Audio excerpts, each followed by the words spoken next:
Bonsoir à tous. Je voudrais juste commencer en remerciant aussi l'orga et les coachs, surtout Michel qui m'a bien accompagné pour ce tremplin.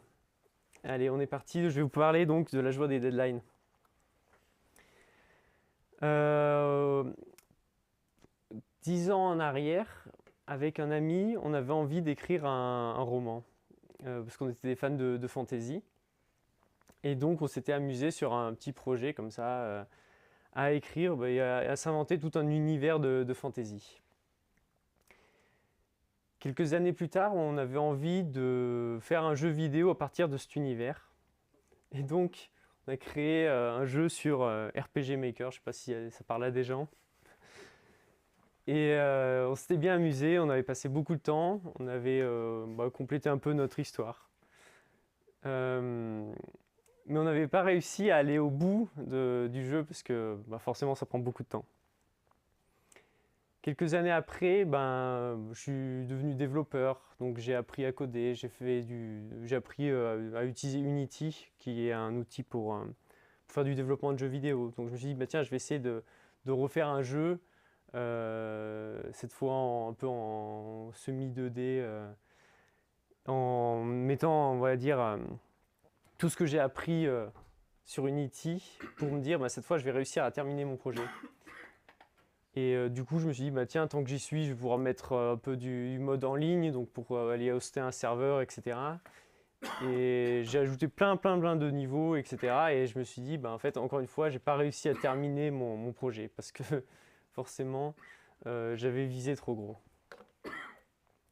Et du coup, j'ai passé des centaines d'heures à écrire du code et autres, mais j'ai jamais réussi à aboutir vraiment à avoir un jeu qui est terminé. Et puis un jour, j'ai un ami qui vient me voir et qui me parle de Game Jam. Alors les Game Jam, qu'est-ce que c'est? On vous donne un thème et on vous dit, par exemple, Halloween. Faites un jeu sur Halloween. Et à partir de ce thème-là, vous devez développer un jeu, mais sur une période très courte. Par exemple, sur un week-end, donc de 2 jours. Au début, je me dis, c'est impossible. J'ai passé des centaines d'heures sur plein de projets et jamais j'ai réussi à livrer quelque chose. Et pourtant, en 2 jours, j'arrive à livrer un premier jeu. Bon, il y a plein de bugs, il n'est pas parfait, mais ça a été livré. Et puis j'ai continué à faire différents jeux. Et en fait, sur ces dernières années, c'est une passion un peu de développer plein de jeux comme ça sur des temps extrêmement courts. Et en fait, j'arrive à livrer. Et donc ça, si vous vous rappelez du titre, je voulais vous parler de deadline. Donc tout ça, c'était possible en fait grâce au deadline. Et dans ce talk, j'ai envie de vous dire pourquoi, qu'est-ce que les deadlines ça apporte, qu'est-ce que j'ai pu tirer de ces projets en fait, pour en fait faire des game jams, on va dire, de meilleure qualité au fur et à mesure. La première leçon, c'est que c'est super important de livrer rapidement et de se focaliser sur ce qui est vraiment nécessaire à notre projet. Je ne sais pas si vous connaissez la loi de Parkinson, mais grosso modo, ça nous dit on a un certain temps qui est alloué à une tâche et en fait, la tâche qu'on va faire, elle va prendre le temps qu'on lui a alloué. Par exemple, pour le tremplin du Snow Camp, on avait des points avec Michel toutes les semaines. Donc forcément, je faisais vraiment les tâches les plus importantes pour la semaine d'après. J'avais pour objectif au début de faire cette présentation sur Unity avec des animations dans tous les sens. J'ai commencé, mais je me suis vite rendu compte que ce n'était pas forcément le plus important pour faire une présentation. Donc je l'ai mis à la trappe. Par contre, si vous votez peut-être pour moi pour le Snow Camp, ça me laissera un mois de plus dans ma deadline. Peut-être que d'ici là, ça se fera. Il est malin. Donc, une deadline, en fait, ça permet vraiment en fait, de se focaliser sur ce qui est nécessaire. Là, je vous ai dit, j'ai enlevé la partie sur Unity. Et c'est un peu vrai aussi sur les game jams, c'est-à-dire qu'on a plein d'idées, même en développant, en fait, on a toujours des nouvelles idées, de nouvelles features qu'on veut ajouter, mais on va essayer de rester simple et concis. Et on va éviter ce qu'on appelle le scope creep, ce qui est toujours essayer d'ajouter plein de tâches, un peu comme je vous disais sur l'autre projet que j'ai fait, où j'essayais de toujours vouloir ajouter des nouvelles features et en fait jamais je livrais. Un autre point, c'est que ça permet vraiment de réduire tout ce qui est perfectionnisme et procrastination. Le perfectionnisme, parce qu'en fait, quand on a une deadline et qu'il faut livrer dans 2 jours, on ne peut pas se dire, bah, tiens, je vais avoir des menus parfaits, je vais avoir un joueur parfait, je vais avoir des IA qui sont parfaites, parce qu'on n'a juste pas le temps. Alors que quand on a un temps infini, on peut se dire, bah, je peux m'acharner sur ma tâche pour vraiment que ça soit nickel. En fait, ça permet de développer une culture que j'appelle good enough. C'est, bon, mes menus, ils marchent, c'est bon, je passe à la suite. Mon IA, elle marche, bon allez, je passe à la suite. Parce qu'en fait, l'idée, c'est que quand on livre, comme disait Thomas, hein, c'est qu'il faut avoir un MVP, vraiment quelque chose qui soit un minimum viable pour être joué. C'est pas grave si c'est pas parfait. Et la procrastination, c'est pareil, c'est assez évident. Si j'ai un truc que je dois livrer dans 2 jours, et ben, je peux pas dire je ferai la tâche demain, parce que demain, c'est déjà la deadline en fait. Tac. La deuxième leçon, c'est d'abandonner tout ce qui est superflu. Il y a le principe Keep it simple stupid que j'aime beaucoup. En tant que dev, on a souvent envie de faire du code clean, de faire du code qui marche bien avec des abstractions un peu dans tous les sens, enfin des trucs qui marchent bien de manière générale, histoire d'éviter de devoir refacto plus tard. Mais quand on est sur des deadlines extrêmement courtes comme ça, l'idée c'est d'aller vite, parce qu'en plus on sait déjà pas exactement ce qu'on veut à la fin. Donc là vraiment l'idée c'est juste de faire un code, bon pas trop sale quand même, mais un code surtout fonctionnel, et éviter de faire trop d'abstraction au départ, parce que comme je vous disais, en fait on vous donne un thème, vous avez quelques idées, mais vous ne savez pas exactement ce que vous voulez à la fin, donc il faut éviter de trop en faire. Ce qu'on aime bien faire, ce que j'aime bien faire pendant les game jams, c'est avoir un tableau blanc où on liste un peu toutes les idées qu'on a avec une sorte de prio assez rapide et ne pas prendre trop de temps à vouloir planifier. On pourrait se dire sur 2 jours c'est assez facile à planifier les tâches qu'on veut faire, mais il vaut mieux partir sur une tâche parce qu'on ne sait pas exactement ce qu'on veut développer. Des fois, on pense savoir ce qu'on veut, mais ce n'est pas vraiment ce qu'on attend de notre développement. Donc l'idée, c'est de ne pas trop planifier et de rester flexible parce que en fait, on a nos tâches, elles vont évoluer au fur et à mesure, donc on peut les barrer parce qu'elle est terminée, on peut en ajouter une nouvelle, la mettre plus en prio. Donc voilà, restez simple même dans votre planification. Une autre leçon, c'est que c'est super important de tester. On part d'un thème, on a déjà une petite idée. Par exemple, on se dit, je vais faire un joueur, on va faire un jeu un peu à la Mario, où on se déplace de gauche à droite. Donc le dev, il part de cette spec et il va développer donc un personnage qui va de gauche à droite. Mais en testant, on se dit, en fait, c'est un peu nul, je m'ennuie, j'aimerais bien pouvoir sauter en plus. Donc en testant, on vérifie que la fonctionnalité marche, mais en même temps, ce que ça nous apporte, c'est que ça met à jour un peu nos attentes. Parce que là, on va se dire, en fait, en jouant, j'aimerais vraiment pouvoir sauter. Donc, on met à jour en fait un peu nos specs, ce qu'on demande, et on va redévelopper, se remettre en question un peu de manière perpétuelle, jusqu'à atteindre vraiment ce qu'on attend en fait de notre jeu. Donc voilà, tester c'est super important parce que ça permet donc de valider ce qui a été développé, mais aussi de remettre en question le besoin. Et un truc qui est super important, c'est que ça permet de se resituer par rapport à la deadline. Imaginons on est dans une game jam de 2 jours, on s'est dit tiens, j'ai 10 niveaux que je veux faire, si j'en ai validé 2 et qu'il me reste quelques heures, je ne vais pas me dire je vais tout faire, donc ça permet de se resituer sur sa deadline. Un autre point qui est super important, c'est de communiquer avec les autres. Pour ça, en général, nous, ce qu'on aime bien faire, c'est mettre des deadlines intermédiaires. Donc sur un week-end, ça peut être samedi midi, le samedi soir et le dimanche midi. et on se fait des petites sessions de démo.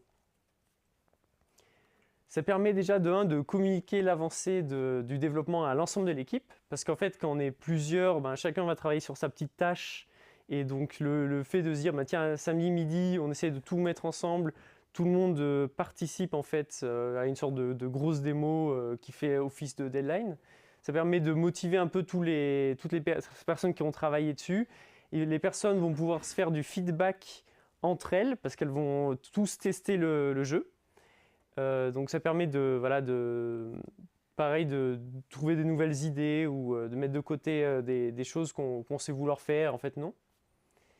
Et en même temps, ça permet de se rassurer qu'on est dans les temps, parce que si le dimanche à midi, on se dit, tiens, il me reste 15 niveaux à faire, et en fait, la deadline est dans 4 heures, on va enlever des choses, quoi. Hop. Dernière leçon, c'est super important de répéter les game jams de manière générale. Par exemple, la première game jam que j'ai faite, je vous remets un peu dans le contexte, mais donc on avait fait notre jeu. Il nous restait 1 heure avant la deadline et on se dit c'est super, je build le jeu sur WebGL, je le mets en ligne. Et après, c'est bon. En 1 heure, ça se fait, c'est large. Donc, on build le jeu, on le met en ligne, et ça marche pas. Et oui, parce qu'il y avait un bug sur la version web qui n'était pas sur nos outils. Donc, on se dit, mince, il faut vite qu'on débug le truc. Donc, on se met tous dessus, on essaie de trouver les soucis qu'il y a. Il nous reste une demi-heure, on refait le build rapidement, on met en ligne. Mais en fait, on arrive trop tard. Par chance, c'était une grosse game jam, donc il y avait beaucoup de gens qui participaient. Le site était un peu down, donc ils ont décalé la deadline d'1 heure. Ouf, ça passe. Mais du coup, ce que j'ai appris, c'est on n'essaye pas de builder le jeu en fait et de le mettre en prod au dernier moment, quoi.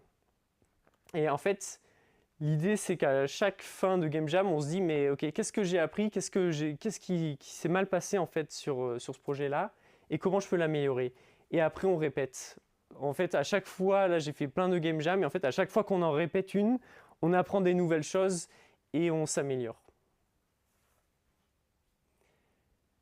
Conclusion du talk.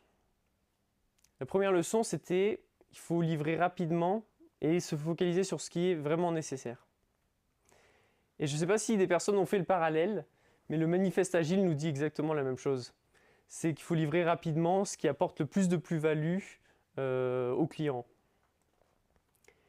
La deuxième leçon, c'était abandonner le superflu. Et là, pareil, on peut retrouver quelque chose d'assez similaire dans le manifeste agile qui nous dit restez simple en fait. Tout ce qui est inutile, on le met de côté. Troisième leçon, c'était que c'est super important de tester. Et là, encore une fois, alors, bon, j'ai un peu détourné le truc, mais tester, c'est super important pour savoir où on en est, qu'est-ce qui est valide, et pour estimer les tâches qui nous restent. Et le manifeste agile nous dit pareil, que c'est un logiciel opérationnel qui permet d'estimer l'avancement du projet. Communiquer avec les autres, bon, ça, je pense que c'est pas une surprise pour tout le monde. Il n'y a pas besoin du manifeste agile pour nous dire que c'est super important la communication. Mais voilà, ils disent les outils. En fait, ce qui est peut-être plus important, c'est qu'il faut travailler en tant que développeur et utilisateur du produit. Et en fait, quand on fait un jeu, on est à la fois le développeur, mais quand on teste, en fait, on joue au jeu, donc en fait, on est utilisateur en même temps. Et la dernière qui était répétée, et ça, c'est pareil, c'est de l'amélioration continue, c'est de manière régulière. On réfléchit à ce qu'on peut améliorer sur nos process pour être plus efficace. Donc là, je vous ai parlé de plein de leçons que j'ai apprises en faisant des game jams, mais il y a vraiment une chose que j'aimerais que vous reteniez de ce talk. C'est en fait, en faisant des game jams, j'ai appris plein de leçons et je perds mes mots. Je suis trop ému. Euh, En fait, en faisant ces game jams, j'ai appris tellement de choses et je voulais vous partager en fait ces leçons que j'ai apprises. Et en faisant cette conférence, je me suis rendu compte qu'en fait c'était juste de l'agile donc j'étais un peu dégoûté. Euh, mais du coup en fait je vous encourage à faire des projets comme ça, hein, comme a fait Thibaut. Parce qu'en fait, c'est ultra formateur de faire des projets comme ça avec des deadlines super courtes. Vous allez apprendre plein de choses, vous allez pouvoir en mettre en place beaucoup de choses. Alors, vous pouvez faire ça sur des game jams, sur des POC, sur des outils de dev pour faciliter votre vie ou même juste des démos comme ça sur une journée de travail. Et en fait, ce que ça va vous permettre de mettre en place, c'est de faire de l'agilité par le bas en fait. Parce que là, vous aurez pratiqué en fait tout ce qui est agile. Enfin, ça dépend si vous êtes un peu comme moi, mais c'est vrai qu'il y a une différence entre lire quelque chose et vraiment le pratiquer dans le réel. Et en faisant donc ces projets-là, vous allez apprendre en fait, l'agilité en la pratiquant et vous pourrez le mettre en place dans votre quotidien en fait. Du coup, voilà, je voulais vous remercier pour votre écoute. C'est tout pour moi et on a quelques minutes pour des questions si jamais vous avez des questions.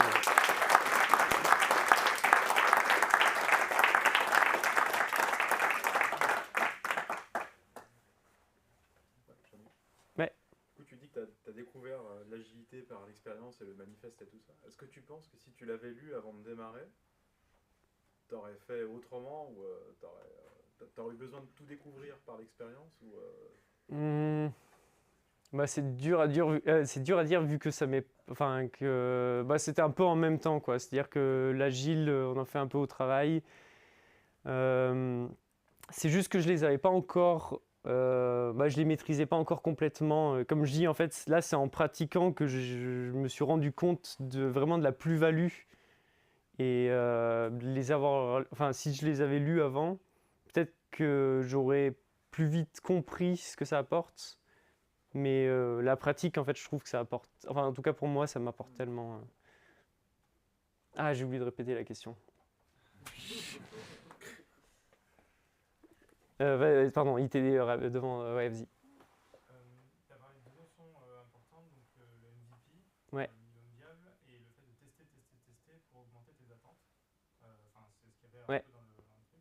Comment est-ce que du coup tu sais à quel moment il faut s'arrêter de tester et d'augmenter ses attentes pour qu'on reste dans le MVP? En gros, la question, c'était quand on teste, on augmente toujours en fait notre, on va dire, backlog en voulant ajouter des features, et comment on fait pour trouver le bon compromis pour éviter de dépasser la deadline. C'est au feeling. En fait, tu vois ta liste de tâches, tu arrives à estimer plus ou moins ta vitesse, et après, en fait, c'est un peu ce que je disais, c'est faut être plus ou moins flexible, c'est-à-dire que s'il y a une grosse tâche, tu vois qu'elle ne rentre pas dans le planning, toi tu as fait ta démo juste avant, tu sais qu'il te reste quelques heures, tu dis bon ça, c'est mort quoi, j'aurai jamais le temps de le faire, je l'enlève, et c'est vraiment au feeling que je fais ça en tout cas. Ouais. C'est un game jam qui dure 2 jours. Ouais. Est-ce que le jeu a été conçu avant, le sujet du jeu, ou alors c'est conçu aussi pendant les 2 jours? Et est-ce que c'est conçu au fil de l'eau ou au départ? Ouais. Alors la question c'était, est-ce que pendant les game jams on prévoit le jeu qu'on va faire, le thème, etc. Et la réponse c'est normalement non.